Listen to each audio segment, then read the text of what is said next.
अस्सलाम वालेकुम। आज जो हमने अपना टॉपिक स्टार्ट करना है वो है anatomy of autonomic nervous system. हम देखेंगे कि जो ऑटोनॉमिक नर्वस सिस्टम में हमने दो पार्ट्स पढ़े थे, एक सिंपैथेटिक था, एक पैरासिम्पैथेटिक था। उसकी फर्दर डिवीजन कौन कौन से हैं? ठीक है, तो हम इस चीज़ को ना सबसे पहले एक टेबल की फॉर्म में पढ़ लेते हैं, फिर हम इसे रीड करेंगे। तो बेसिकली जो आपका सिंपैथेटिक नर्वस सिस्टम है और पैरासिम्पैथेटिक नर्वस सिस्टम है, उनमें जो मेन मेन बातें ये तो आपको पता होनी ही चाहिए। ठीक है, यही उसका की एनाटमी भी है। सबसे पहले हम देख लेते हैं ओरिजिन ऑफ नर्व, यानी कि ये जो सिंपैथेटिक नर्व्स हैं और पैरासिम्पैथेटिक नर्व्स हैं, ये स्टार्ट कहाँ से होती हैं, ओरिजिनेट कहाँ से होती हैं? तो बेसिकली जो ओरिजिन है इन नर्व्स का, सिंपैथेटिक वाले जो है थोरैकोलम्बर रीजन से ओरिजिनेट होती है।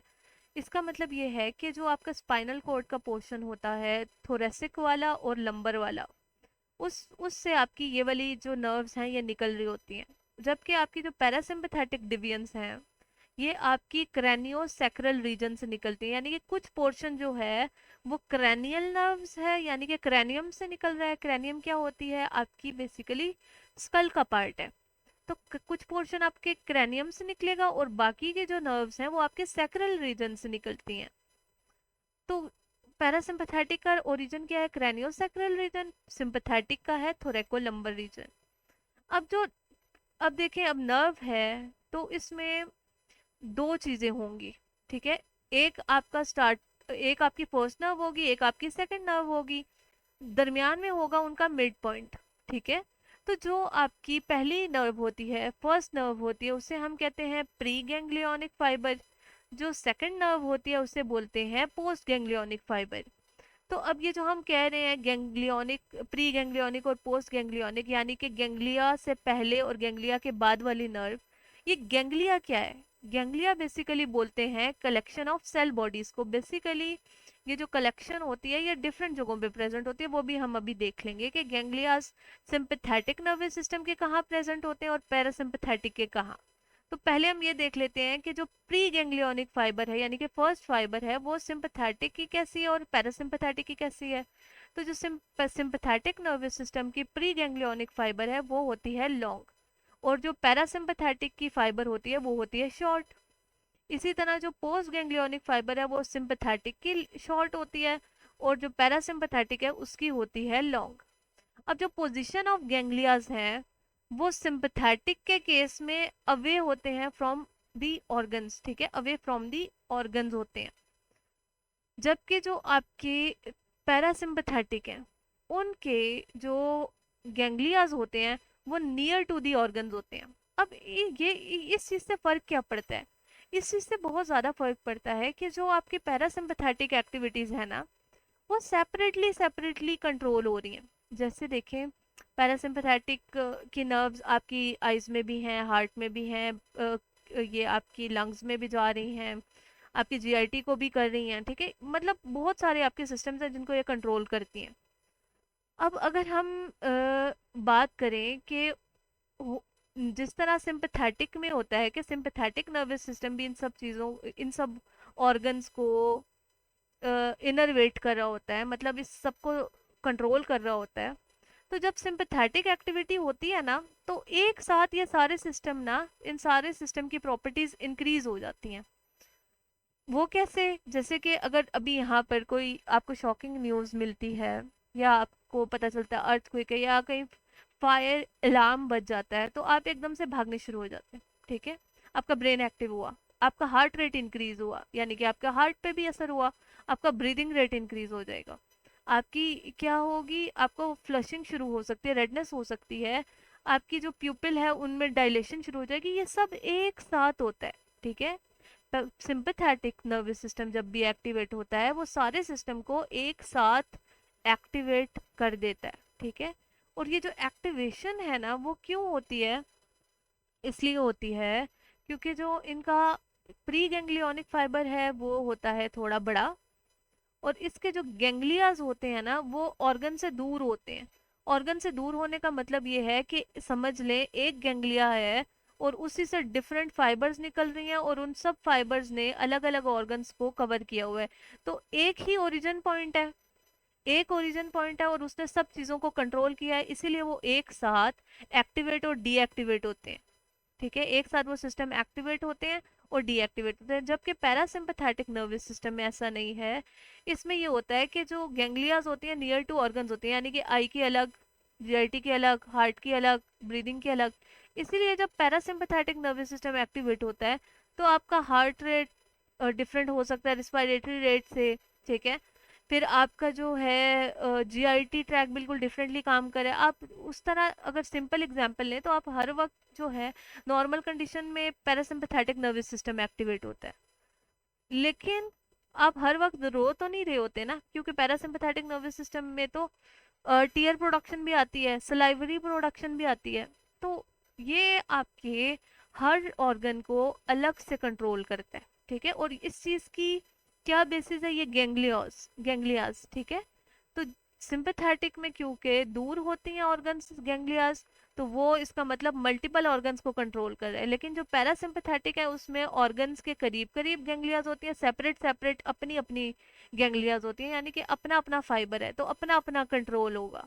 ठीक है, उसके बाद है न्यूरोट्रांसमीटर, यानी कि सिंपैथेटिक नर्वस सिस्टम का न्यूरोट्रांसमीटर क्या है और पैरासिम्पैथेटिक का क्या है। तो सिंपैथेटिक का न्यूरोट्रांसमीटर जो प्री गैंग्लियोनिक फाइबर के केस में वो एसिटाइल कोलिन है, और जो पोस्ट जो आप कह लें कि आफ्टर गैंग्लियाज, ठीक है, या फिर आपका गैंग्लियाज के बाद की बात करें तो उसमें एपिनेफ्रिन और नोर एपिनेफ्रिन आ जाते हैं।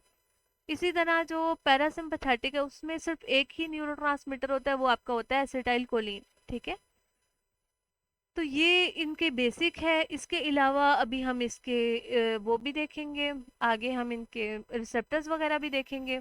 तो जो सिंपैथेटिक नर्वस सिस्टम के रिसेप्टर्स हैं वो अल्फा और बीटा रिसेप्टर्स आते हैं। जो पैरासिम्पैथेटिक नर्वस सिस्टम के रिसेप्टर्स हैं वो आपके निकोटिनिक और मस्करिनिक रिसेप्टर्स आते हैं। ठीक है, तो ये इसकी जो थी वो क्या थी, थोड़ी सी बेसिस थी। इधर ये हमारे पास एक डायग्राम भी है, उसमें आपको ज़रा और क्लियरली समझ आ जाएगा। अब आपको सिंपैथेटिक और पैरासिम्पैथेटिक नर्वस सिस्टम की न्यूरॉन्स बताए हुए हैं। अब ये देखें आप कि जो सिंपैथेटिक नर्व है उसका जो आपका प्री गैंग्लियोनिक फाइबर है उसमें जो एक्सॉन है वो लाइटली माइलिनेटेड है। ठीक है, अब यहाँ पर जो ये गैंग्लिया बना रहा है, ठीक है, कलेक्शन ऑफ सेल बॉडीज जिसे बोलते हैं, जो पोस्ट गैंग्लियोनिक फाइबर के साथ वहां पर क्या रिलीज हो रहा है केमिकल, वहां पर एसिटाइल कोलिन रिलीज हो रहा है। अब क्योंकि सिंपैथेटिक है और हमने कहा कि ये गैंग्लिया अवे फ्रॉम ऑर्गन्स बनाता है, तो देख लें कि यहाँ पे मल्टीपल फाइबर्स निकल रही हैं, मल्टीपल फाइबर्स निकल रही हैं और अलग अलग ऑर्गन्स में इनर्वेट जाके करेंगी, और सब तरफ आपका नोर एपिनेफ्रिन रिलीज होगा। मतलब जो ऑर्गन के साथ इन नर्व्स का जंक्शन है वहां पर कौन सा केमिकल, कौन सा न्यूरोट्रांसमीटर रिलीज होगा, वहां पर नोर एपिनेफ्रिन रिलीज होगा। ठीक है, और ये जो इसका पोस्ट गैंग्लियोनिक फाइबर होता है वो क्या होता है, वो अनमाइलिनेटेड होता है और लॉन्ग होता है। अब हम अगर पैरासिम्पैथेटिक की बात करें तो इसका प्री गैंग्लियोनिक फाइबर जो है वो आपका क्या है, वो आपका लॉन्ग है, और गैंग्लियाज जो बन रही हैं वो नियर टू ऑर्गन बन रही हैं, नियर टू ऑर्गन बन रही हैं, और हर किसी के देखिए यहाँ पे एक ही जैसे आपको शो की हुई है, यानी कि यहाँ पे मल्टीपल गैंग्लियाज होंगी, और हर गैंग्लिया का अलग फाइबर होगा और अलग ऑर्गन को कंट्रोल कर रहा है। लेकिन इनमें जो दोनों साइड्स पे है, गैंग्लियोनिक साइड पे भी और ऑर्गन के साथ भी, दोनों के साथ जो न्यूरोट्रांसमीटर रिलीज हो रहा है वो कौन सा है, वो एसिटाइल कोलिन ही है। ठीक है, तो ये बेसिक इसकी एनाटमी अब हम आपकी बुक पे देख लेते हैं कि वहाँ पर क्या क्या चीज़ें मेंशन है। तो सबसे पहले यहाँ पे लिखा हुआ है इफरेंट न्यूरॉन का। ठीक है, इफरेंट न्यूरॉन और एफरेंट न्यूरॉन। इफरेंट हमने बोला था वो न्यूरॉन्स होती हैं जो आपकी जो सिग्नल्स होते हैं उन्हें कहाँ लेके जाती हैं, आपके ब्रेन तक, यानी कि सेंट्रल नर्वस सिस्टम तक। तो इम्पल्सेस को लेके जाती हैं, सिग्नल्स को लेके जाती हैं सेंट्रल नर्वस सिस्टम तक, कहाँ से, ऑर्गन से। ये जो फर्स्ट नर्व इनमें आती है उसे प्री गैंग्लियोनिक न्यूरॉन कहते हैं। इसकी जो सेल बॉडीज होती हैं वो सेंट्रल नर्वस सिस्टम में लोकेटेड होती हैं, और ये इमर्ज कर रहा होता है आपके ब्रेन स्टेम से, और फिर वो स्पाइनल कॉर्ड में आता है, वहाँ पर भी कनेक्शंस बनाते हैं जिन्हें हम गैंग्लियास बोलते हैं। Ganglias basically collection of cell bodies को ही बोलते हैं। अब गैंग्लिया क्या है, ये रिले स्टेशन का काम करता है प्री गैंग्लियोनिक और पोस्ट गैंग्लियोनिक फाइबर में, मतलब उन दोनों का एक जॉइंट प्रोवाइड कर रहा है। ठीक है, सिग्नल ट्रांसफॉर्मेशन में। तो सेकंड नर्व जो होती है उसे पोस्ट गैंग्लियोनिक फाइबर कहते हैं, ये हम ऑलरेडी चीजें पढ़ चुके हैं, ठीक है। उसके बाद आपका है सेल बॉडी जो होती है आपकी सेकंड न्यूरॉन की, वो ओरिजिनेट कहाँ होती है, वो गैंग्लिया पे ही ओरिजिनेट होती है। और टर्मिनेट कहाँ पे होती है, ऑर्गन्स में, such as smooth muscles, cardiac muscles, exocrine gland, मतलब सब में इनर्वेशन हो रही है। तो वो सब आपके क्या हैं, वो आपके इफेक्टर ऑर्गन्स हैं। उसके बाद एफरेंट न्यूरॉन की बात करें तो ये सिग्नल आपकी कहाँ से लेके आती है, ये आपके ऑर्गन से सिग्नल लेके आती है सेंट्रल नर्वस सिस्टम तक। उसके बाद आपका सिंपैथेटिक न्यूरॉन्स और पैरासिम्पैथेटिक न्यूरॉन्स आ जाते हैं। अगर सिंपैथेटिक को देखें तो ऑटोनॉमिक नर्वस सिस्टम बेसिकली आपकी तीन डिवीजन्स में डिवाइड होता है, एक सिंपैथेटिक, एक पैरासिम्पैथेटिक और एक इंटेरिक में। एनाटॉमिकली अगर हम ओरिजिन देखें तो आपका जो है सेंट्रल नर्वस सिस्टम से भी ओरिजिनेशन होती है, आपके स्पाइनल कॉर्ड से भी ओरिजिनेशन होती है। और जो आप सिंपैथेटिक नर्वस सिस्टम की हमने जैसे पढ़ा कि उसका ओरिजिन क्या था, यहाँ पर भी वही मेंशन है कि थोरैकोलम्बर रीजन से इसका प्री गैंग्लियोनिक फाइबर ओरिजिनेट होता है। फिर आपके स्पाइनल कॉर्ड वगैरह मतलब स्पाइनल कॉर्ड के ही वो रीजन है, ठीक है, थोरेसिक और लंबर। और इसका जो प्री गैंग्लियोनिक न्यूरॉन होता है वो क्या होता है, वो शॉर्ट होता है, पोस्ट गैंग्लियोनिक लार्ज होते हैं। और इनके जो आप कह लें कि एक्सॉन है पोस्ट गैंग्लियोनिक न्यूरॉन के, वो एक्सटेंड कर रहे होते हैं गैंग्लिया से टिश्यूज वगैरह में, मतलब उनमें इनर्वेशन कर रहे होते हैं, ये हम ऑलरेडी पढ़ चुके हैं। उसके बाद पैरासिम्पैथेटिक न्यूरॉन में यहाँ पर भी यही मेंशन है कि इसका ओरिजिन क्या है, इसका ओरिजिन है क्रेनियोसेक्रल रीजन। इसमें अब क्रेनियल नर्व्स के नेम भी लिखे हैं जो कि पैरासिम्पैथेटिक सिस्टम को कंट्रोल कर रहे हैं।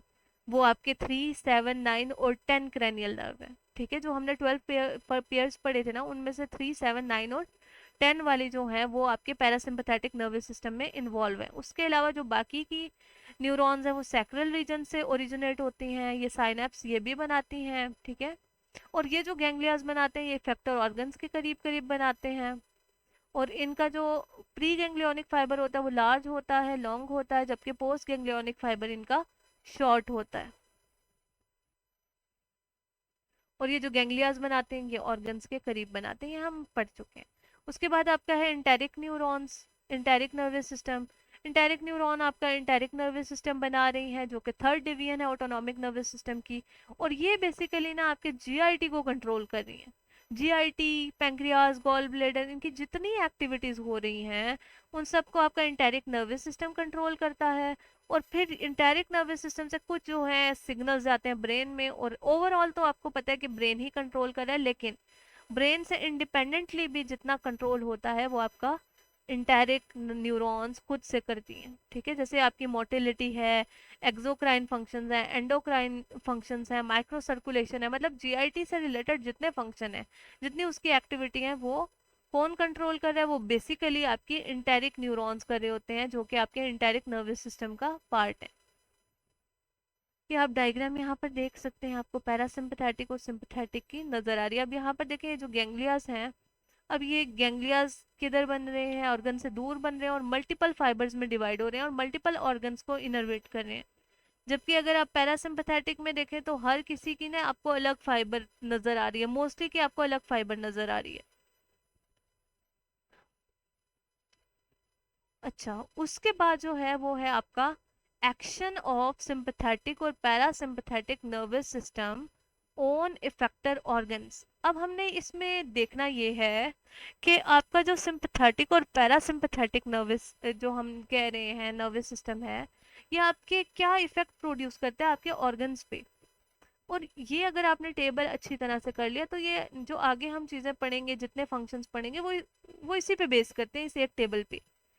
क्योंकि जो जब हम सिंपैथेटिक ड्रग्स देंगे जो सिंपैथेटिक एक्टिविटी को इंक्रीज करती हैं, तो जो अभी हम इधर एक्शन पढ़ेंगे ना, वो इन सब एक्शन को इंक्रीज करेंगी। जब हम पैरासिम्पैथेटिक ड्रग्स पढ़ेंगे तो और पैरासिम्पैथेटिक ड्रग्स देंगे किसी को, उनके एगोनिस्ट देंगे, तो वो इस पैरासिम्पैथेटिक एक्टिविटी को इंक्रीज कर देंगी, ठीक है। तो ये टेबल एक आ गया आपको अच्छी तरह से, तो आप लोगों का ये जो चैप्टर है ये बहुत इजीली आप कवर कर लेंगे। अच्छा, इसमें जो सबसे पहले आ रहा है आपका वो आपकी आई आ रही है,